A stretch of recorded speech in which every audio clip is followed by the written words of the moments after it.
Televisa presenta.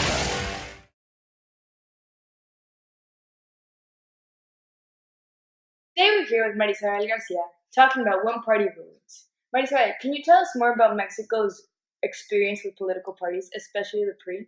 Of course. So the PRI was founded by President Calles in 1929, and him with the military in Mexico were the ones who kind of control everything that was like happening. Also with their political leaders that were in different regions of Mexico.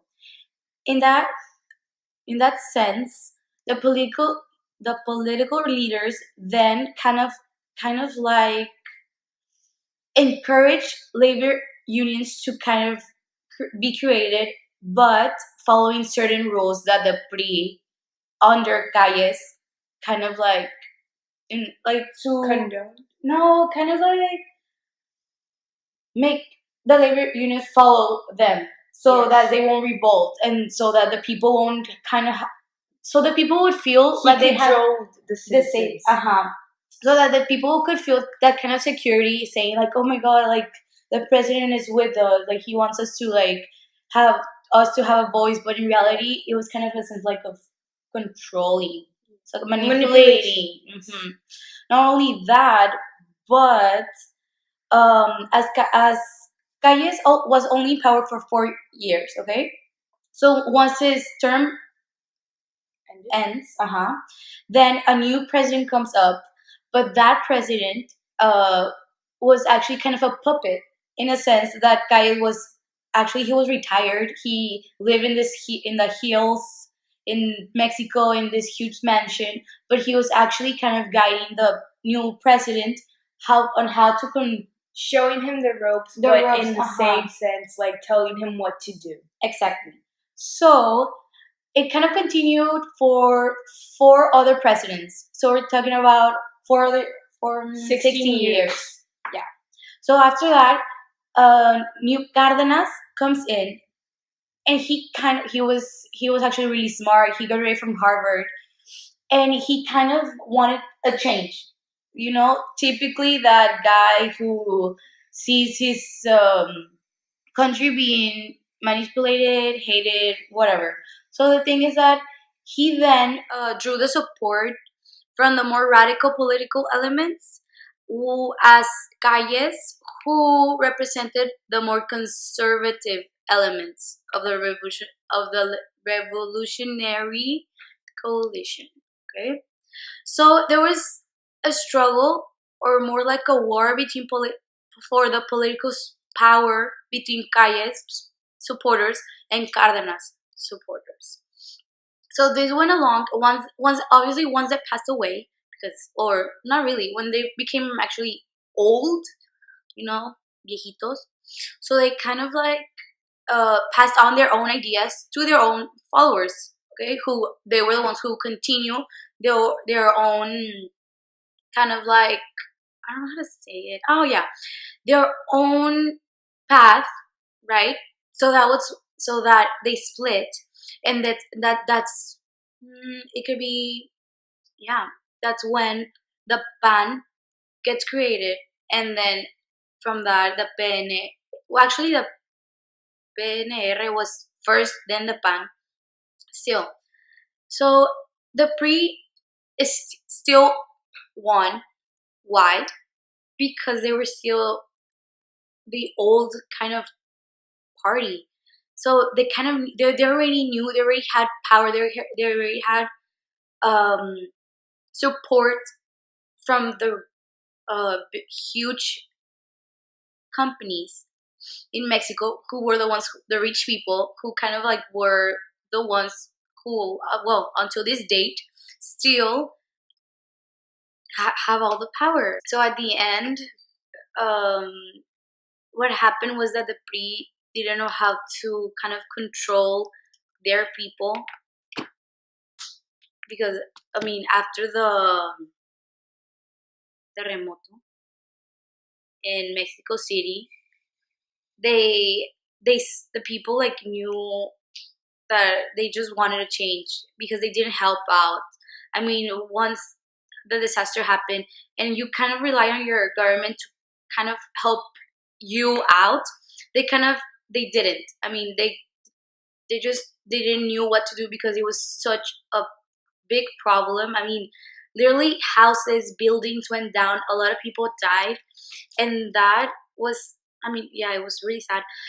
But I think that the PRI wasn't ready to kind of handle that kind of situation. So the people kind of like just, I mean, kind of broke their hearts because like they didn't know who to go to. So they just wanted to change. And that was when Vicente Fox comes in and kind of like the ban again makes promises, but still, I mean, okay, Fox wins, ban, right? Then Calderon wins, ban. But then right now we have Peña Nieto with the PRI, which he's not doing that good of a job. But I mean, what can we do? So right now it's kind of like in the people kind of like are used to kind of the corruption of how the government has been managing Mexico for all these years. So kind of like there's no way of kind of know what will happen with Mexico as the years pass by. So we just need to hope for the best. Muy sonriente, por cierto. If the last polls are correct, you could be looking at the next president of Mexico, Enrique Peña Nieto. The youthful candidate with the movie star looks and soap opera star wife is the fresh face of the old guard, the PRI, which controlled Mexico with an iron fist for most of the 20th century. The autocratic party was booted out of power in 2000 by the conservative National Action Party, which hopes to hold on to the presidency with economist Josefina Vázquez Mota. She could be Mexico's first woman president. Running third, Andrés Manuel López Obrador of the left-leaning Democratic Revolution Party, the favorite of students and workers, who can't believe the country is poised to hand power back to the former ruling party with its legacy of corruption and repression. I think it's going to be like a dark years to come, you know. I wouldn't like the PRI to win because we've been dealing with that for 70 years. But in the 12 years the PRI has been out of power, Mexico has grown weary of this. The war on Mexico's drug cartels, the signature policy of outgoing President Felipe Calderon, has left more than 50,000 people dead and a country worried about its future. A mood captured by this video gone viral, with kids asking adults for a better future. 11-year-olds Ignacio and Paulina are in the video. Violencias y corrupción. Paulina told me she wants a future without corruption and murder, a country where kids run in play and not in fear. The PRI says it has changed its years out of power, and Peña Nieto says he represents the new PRI, dedicated to democracy, transparency, stability. A weary nation seems willing to give the old guard a new chance. Well, yesterday, the people of Mexico went to the polls to vote for their next president. And the winner is a man who has been leading in the polls for quite some time now, Enrique Peña Nieto. Here's a look at the celebration in some parts of Mexico after those results were announced.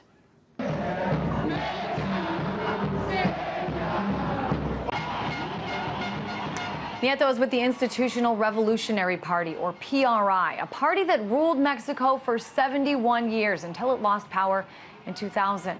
PRI had long been accused of being corrupt, but after 12 years, the people have changed their mind, handing power back to that party once again. Nieto has promised to unify the country and to rule with honesty, transparency, and a full accounting of public funds. But before even taking office, he's already been accused of paying broadcasters in Mexico for favorable coverage. His wife is a former telenovela star, and Televisa is largely being blamed for totally unbalanced coverage of the other candidates. To talk more about this, I'm joined now by investigative journalist Andrew Kennis. Andrew, let's talk first about some of these charges of corruption. What do you think is the biggest issue for the critics here? Well, I guess the biggest issue is that there's widespread practices of vote buying, vote manipulation, vote coercion, and in such numbers that exceeds the difference, at least from the rapid count that was done yesterday. Because actually, the winner is not quite official just yet. That's going to happen on Wednesday. But as they call it, in terms of the rapid count, the difference of votes is somewhere around 3 million and change. And if you add up all the allegations and the investigative reports that are really mostly coming out of The Guardian, it's London-based daily, which has done great work for many years, it's more than 3 million votes. It gets even closer to 5 million or 6 million. So down here, people are pretty charged up. I was reporting from the Hilton last night where Andrés Manuel López Obrador was speaking to his supporters, to the press, and people were pretty ticked off. They were, to translate, they were shouting, if there is an imposition of the election, if there's a false results, there'll be a revolution. So stuff is pretty tense down here, and there's a lot of there's a lot of stuff in the air about this election not having really been a fair one. Well, I want to get into some of those specifics, but let's first kind of take a look at the last, 6 years under Felipe Calderón. Tens of thousands of people have been killed in Mexico, especially those who work in law enforcement. I'm wondering if you think, Andrew, that it's possible people sort of decided that, extreme corruption, which the PRI has been known for in the past, was better than extreme violence. Well, there's definitely a feeling down here, and I perceive it as well, that this was a referendum against the PAN, the National Action Party, and against the so-called war on drugs. So in many ways, with the vaulting of these two other candidates from the PRI, Peña Nieto and López Obrador, both those parties are definitely outside of the scope of that. So I definitely would agree with that. In terms of my own reporting down here, I've seen that a lot of that as well. People are definitely sick and tired of the way the war is being conducted here. In terms of a preference for corruption, I'm not sure really if that's the expression of the Mexican people, to the extent that Peña Nieto garnered a lot of votes. And even, if the allegations are true, obviously millions of Mexicans still did vote for him. There's a kind of a hope, a sort of perception that with the return of the power by the PRI, that people have more jobs, there'll be more stability, and that hopefully with this younger, apparent winner, the corruption end of the PRI will go by the wayside. At least that's what supporters, their aspirations really expressing. But obviously, the majority of the Mexican people did not vote for Peña Nieto, and most people are definitely pretty scared of a return to the days of old. In fact, a telling headline that I read and that many people here, I think, really feel is that it's kind of a Back to the Future kind of feel in terms of Peña Nieto's apparent Andrew, you mentioned some of those other candidates. Just for our viewers who weren't following the election closely, I want to put them, talk a little bit about them. Andrés Manuel López Obrador, who you mentioned with the Leftist Democratic Revolution Party, or PRD. He, so far, as you mentioned, the results are not official, but so far he's in second place with about 32% of the vote. And then we have Josefina Vázquez Mota with the Conservative National Action Party, or PAN, came in third. I know that Obrador came in second to current President Felipe Calderón back in 2006. Any thoughts on, why these candidates, if those results are sort of finalized, why they were not able to really compete? Well, aside from the vote accusations and the vote the manipulation with the buying of the votes and the coercion of the votes, there's also a whole other critique that's coming really out of this very fervent student movement, which literally turned the election up on its head as of May 11th. I don't know if your viewers are familiar with this as well, but Peña Nieto showed up to a campus here called the Iberoamericana, where actually I taught a couple of classes, and he was literally booed off the campus, and that spurred out a huge student movement, which literally threw the vote. Peña Nieto was winning by some 20 points or something like that before May 11th, and since then the lead has obviously been significantly cut to the point where now we're talking about 6%. But in terms of these other candidates really being able to get a lot of traction, the student movement has this other end of the critique going beyond the vote allegations, the vote coercion allegations, and that's that Peña Nieto has had a very close relationship with the leading television broadcaster down here called Televisa. They control over 2/3 of the free-to-air channels down here. And sure enough, over the last month and including last week, again, coming out of The Guardian, there were investigative reports revealing, contracts that the free officials and Peña Nieto's campaign officials have had with Televisa, whereby they would gain promotion, favorable coverage, and all sorts of things. In fact, The Guardian also even summoned up a WikiLeaks cable coming out of the diplomatic sphere of the U.S., which also pointed exactly to this. They said it's well known, practically quoting here, that Peña Nieto receives incredibly favorable treatment and lots of coverage from Televisa. So this has been pretty much a battle cry from the student movement here, which again, I just said, as I just noted, had a big impact on the election. Yeah, certainly some interesting reporting out of The Guardian. But Andrew, I want to focus on something that you were just mentioning, and that is the student movement. You talked about Nieto being booed off the stage. I know there's this movement. I've been kind of following it on Twitter under the hashtag Yo soy 132, or I am 132. It's pretty good Spanish. Thanks. Talk a little bit about how this came about and why some people are calling it, the Mexican Spring. It definitely was. I mean, it really, there's no precedent in Mexican history where a student-led movement that, pretty much exploded across the country and managed to, they deal a huge blow to polls, or to the point where they're cut in half, if not more. And, basically what happened was that right after Peña Nieto was booed off campus, pre-officials immediately took to the airwaves calling the students fascist, paid protesters, and trying to discredit them. And the mainstream media, of course, followed suit. Again, the television broadcasters down here are pretty monopolistic. In fact, there's really only two of them basically that control everything. The other one is at TV Azteca. And so what the students did is they took to the social media airwaves, so to speak, and they uploaded, 131 of them uploaded images of themselves along with their student IDs to literally debunk the myths that were being passed around by the mainstream media. And it was just incredibly explosive. The media was very embarrassed. In fact, the students then wound up being on television and other big mainstream outlets. And not only did they get the mainstream attention and debunk the myths about them, they spurred a huge movement that was all across the nation, garnering protests in upwards of 100, 200,000 people practically every week, and in terms of the last week or so, every day.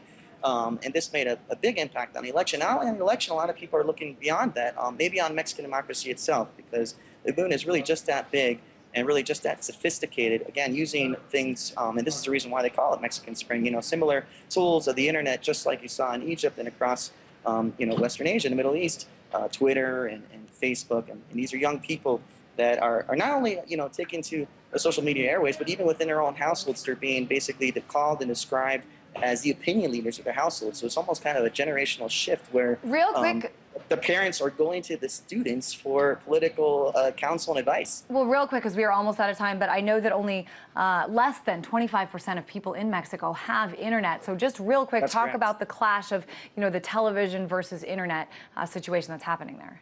Well, it is a clash. It's like one of these generational things that you see in the digital age, where, young people are living almost different lives than the older generations. And that's pretty much what's going on here in Mexico in many ways. But obviously, the organizers to the movement have tried really hard, and I think have succeeded in many ways in bridging that gap. And like I said, they've managed to get quite a lot of mainstream media attention and play. And so I think, obviously, the big question now, as the election is coming to close, and the official results will be announced in just a few days, is where this, Mexican Spring and Yo soy 132, I'm the 132nd student, in reference to the 131 uploaded their images, where that movement's going to go, what kind of impact it's going to have on the politics. The main organizers have pledged to continue the movement and has said, in spite of whoever wins the election, even though one of their biggest goal really was to have Peña Nieto not win the election, but no matter what happens, they do want to keep on going strong. So we'll see what happens down here.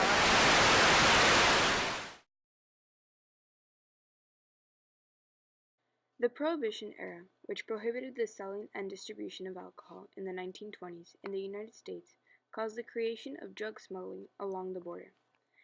It first started with alcohol and later evolved into the production and distribution of many drugs that are now sold by the cartel.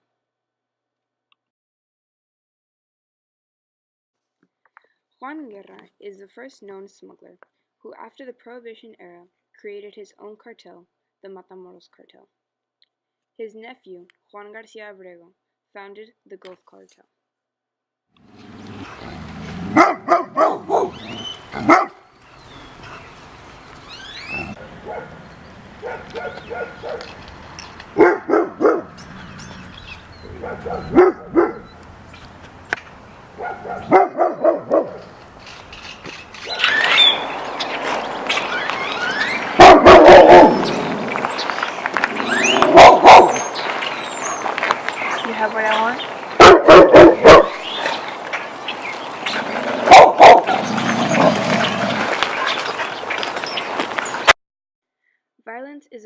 enforcer the cartels use to establish and maintain their power across the country.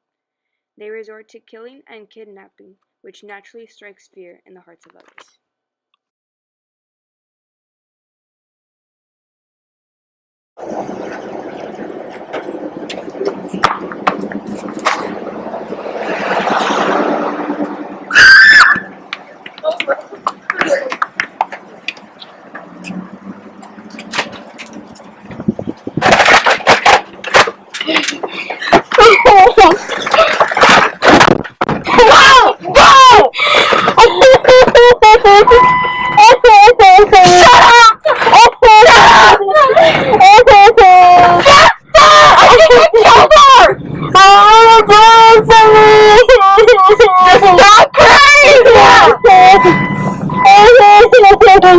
Give the money or you'll never see your daughter again.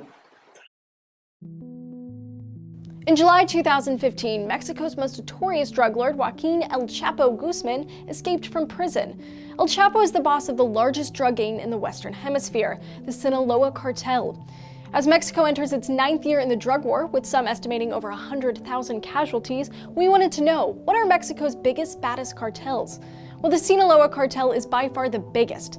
This is partially because the group is organized through a loose series of associated gangs and regularly absorbs smaller gangs. While other cartels have a direct hierarchy and a single leader, the Sinaloa operates a board of directors with El Chapo at the top. This group has thousands of members who deal heavily in cocaine, heroin, methamphetamines, MDMA, and marijuana. In fact, as much as 80% of US meth and half of US heroin comes from the Sinaloa cartel. Overall, they're considered responsible for a quarter of all illegal drugs smuggled into the US from Mexico.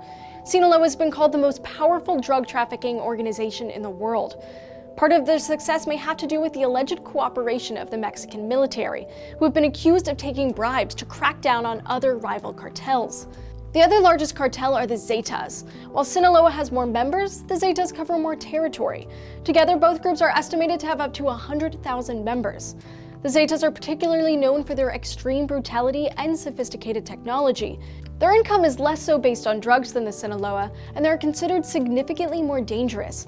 Most murders, beheadings, kidnappings, assassinations, and extortions in Mexico are attributed to the Zetas. They are also known to brutally torture their rivals. They are more like a paramilitary group than just an average street gang. Another notable but less powerful group is the Juarez cartel.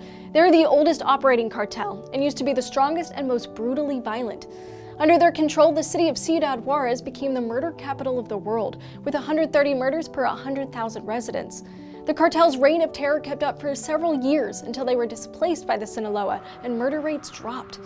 Today, their influence has faded and their leader is in prison. While other dangerous groups like the Tijuana cartel, the Gulf cartel, and the BLO are major players in the Mexican drug war, none are nearly as powerful as the Sinaloa or the Zetas. Most other gangs cooperate with one or the other, leading to growth in both cartels. Many have pointed to the drug war itself as a motivating factor for these cartels to continue their violent activities. Despite an ongoing crackdown by Mexican police and military, the cartels appear to be as strong as they've ever been. El Chapo's elaborate prison break through a $5 million tunnel makes it clear that being locked up doesn't stop you from wielding major power.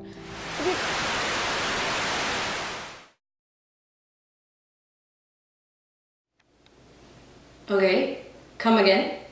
Alright, so today we have our new reporter interviewing our Judge Gonzalez on how the judicial reform in Mexico is happening. How is the reform affecting the judicial system? Judicial reform is changing the criminal justice system. Before, the written inquisitorial system was very corrupt and inefficient, so a lot of people were going to jail unfairly and the trials were not fair to the accused. And before, everything was guilty until proven innocent.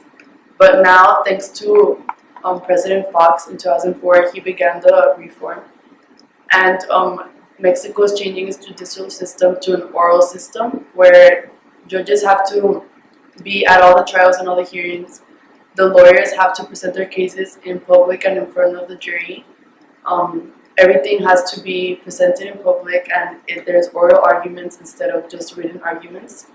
So this has been getting rid of the corruption and all the inefficiency throughout the country. So it started with Pro Derecho, a project to change the system to create more fairness throughout the country. So nowadays, investigations need evidence. The court can only rely on eyewitnesses and evidence presented in trials instead of through secret agreements to get rid of the corrupt agreements that would go on secretly between the victims and the judges. They're focusing more on restorative justice, which is when the offenders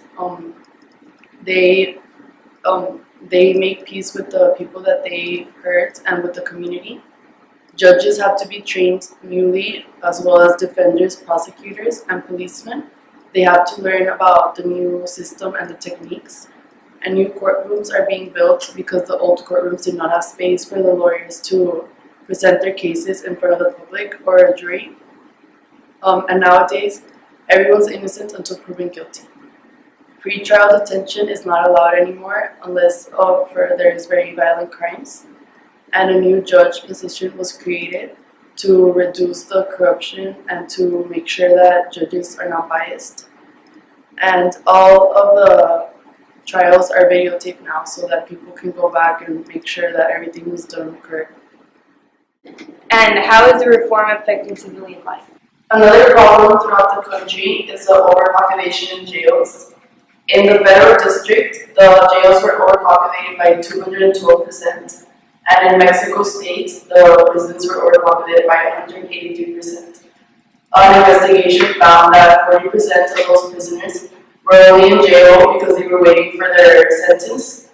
So this reform is also making sure that the prisoners are treated well, that they are described by officers, that they aren't violated and hit by their fellow prisoners, and that pretrial detention is only in order for violent crimes, so that the prisoners don't have to stay for years in jail just to wait for their sentence, because that's not fair, and that doesn't happen anywhere else but in countries like these. So this judicial reform is also focusing on the fairness in the Mexican jails. And now, an interview with Judge Tortella. In 2008, Mexico passed a series of federal constitutional reforms requiring oral adversarial trials. The reforms give Mexican states until this year, 2016, to implement the shift from a written inquisitorial system to the new oral adversarial system. At the end of 2015, I was invited by the U.S. Embassy in Mexico and the U.S. Department of Justice to form part of a panel of federal judges at a conference held in Mexico City, which was hosted by Mexico's Federal Judicial Council. In attendance were various district and appellate judges from the federal courts throughout Mexico. The focus of that conference was the U.S. adversarial system. Throughout the conference, we had very fluid discussions regarding the role of judges, admission of evidence, expert witness testimony, oral argument from counsel, and it culminated with a practical analysis of a hypothetical intellectual property case involving Apple products. Although it is human nature to resist change, I do believe there is a sincere appreciation for an open adversarial system in Mexico, and judges and attorneys alike are committed to making it work. Today, I'm joined by filmmaker Roberto Hernandez and Laida Negrete. Thank you for joining me today. Hi, thank you. Thank you. So describe Presumed Guilty for someone who hasn't seen it. Presumed Guilty is the story of Toño, who is a young man accused of murder, and he is imprisoned in a Mexico City prison. And our encounter with him, my wife Laida and myself, and it's a struggle to prove his innocence in Mexico's justice system. And how did you come to be involved in Toño's case? In a really accidental way. Toño's friends called us. They were desperate. He was convicted and his sentence was affirmed on appeal, and there was not much we could do. And they called us hoping that we could do something, because we were a little bit famous in Mexico City for our research on the justice system. We had done criminal justice statistics in the country and found patterns that were really scary.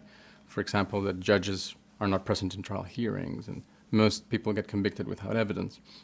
So they thought we could do something about his case. We have a conviction rate that is more than 80% nationally, but in Mexico City it's 95%. So everyone gets convicted.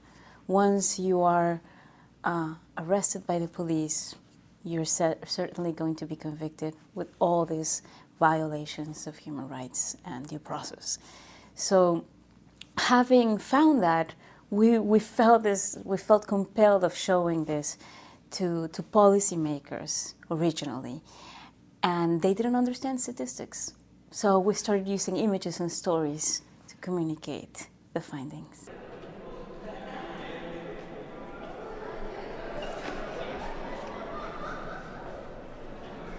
Desde que yo entro al reclusorio, tú no sirves para nada, no importas, no nada. O sea, no eres nadie, eres un culpable. La primera vez que llegamos con la cámara, equilibró esto.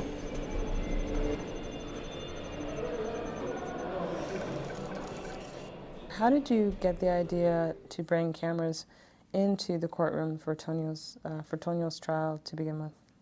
What presumed guilty allows one to see is a courtroom, and a Mexican courtroom like you've never seen before, pictured anywhere. It's just a very unique access to what's going on in there. And filmmakers, I've heard them say this, see it, film it, change it slogan. And to us, it was really a reverse process. We were changing things in the justice system already. And then we filmed Toño's case, and through the film, we were able to see what was happening in his case. It's the cameras that enabled us to understand how he was being tried and why judges and prosecutors didn't see him as a human being, really. It's just looking at the footage that lets you have an access to what's going on in that courtroom. When we got a retrial and we were able to put 5 cameras into the courtroom, when that was a real possibility, then the question was, Toño, like, are you comfortable with this? We don't know what will happen out of this experiment. We can make the judge, we can enrage the judge by doing this, by doing a documentary. And it's not clear this is going to be beneficial for your case. Among the things that are very different in a trial in Mexico, a criminal trial from one in the US, is that the accuser faces the defendant like almost nose to nose, and they start debating about the truth. For this careo or face-off, Toño read a book, read litigation manuals, and prepared himself with a lot of conscience how to face the single witness. Yo lo que te quiero decir es que tú sabes que estás mintiendo.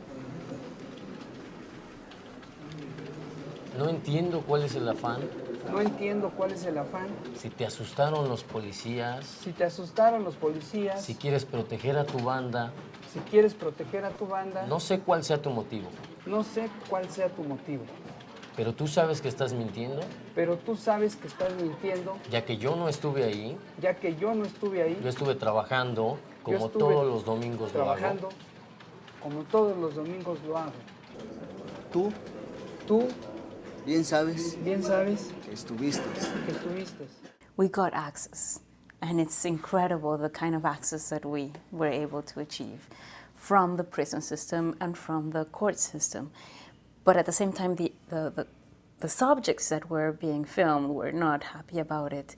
And actually, the first time that we entered the courtroom was through the prison system. There's a tunnel that connects the prison with the courtroom, and we entered, like, sneaked in with our cameras. That's actually a deleted scene from the documentary. But as soon as I saw the camera, everyone started yelling in panic. There's a camera! There's a camera in the tunnel, and we're being seen.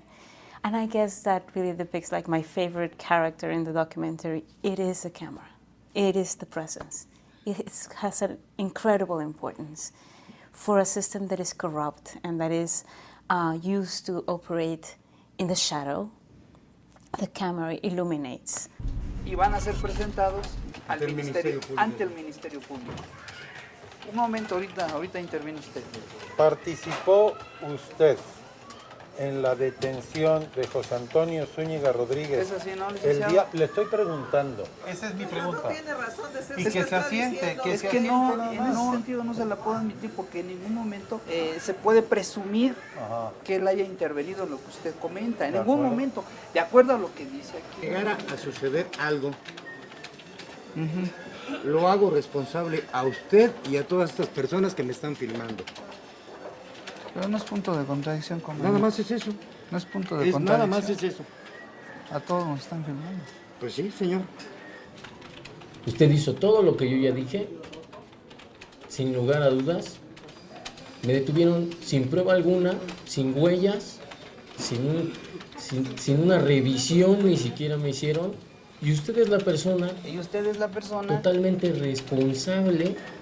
Totalmente responsable. Y si usted fue detenido. Y si usted fue detenido. Por mis elementos. Por mis elementos. Y se encuentra usted atrás de estas rejillas es porque usted es responsable. Por algo está usted aquí. Por algo está usted aquí. Can you explain how, in your opinion, the Mexican legal system got to be so corrupt in the first place? I think that's a complex question, but I do know that it's a matter of design. It's not a matter of having bad people in the institution. It's not that they're morally questionable. It is a system that is designed to make anyone working in it corrupt. The judge thinks he's doing the right thing. He doesn't have any outside perspective of what's going on. He doesn't see Toño as a human being. And that's what causes the Mexican justice system to be so corrupt, because they can't see inmates as human beings. They see them as evil persons that they have to contain in that prison. Do you hold out hope for change in the Mexican criminal justice system? Do you think it will one day be a fair and just judiciary in Mexico? I am very optimistic that we can change that system. All I think we need is to not head into hatred to this judge or to this policeman, but instead to understand the pressures that they're immersed in. And I think that if we understand those pressures and that we can remove them and change them and create more positive incentives and reward things that we want happen, then we can see the system change. I think that we're not rewarding good work. We're not rewarding good police investigations. We were lucky to meet Toño. We were lucky to have been in a privileged position and in a position of power to help him. And he was really brave. And when you put those things together, you can defeat anything. It's not about one single case that is exceptional. It's about a typical case. And that's the choice that Toño made. When Toño allowed us to film his trial, we considered all options, and he said, I'm not going to decide with fear. I want people to know about this. I want people to know what happened to me. And I don't want this to happen to anyone else. And in that sense, it is a moment of leadership that is built when you have someone that has 20 years in his shoulders, behind bars, someone that you think is completely sunk, but can raise and can face an incredible challenge with a lot of courage.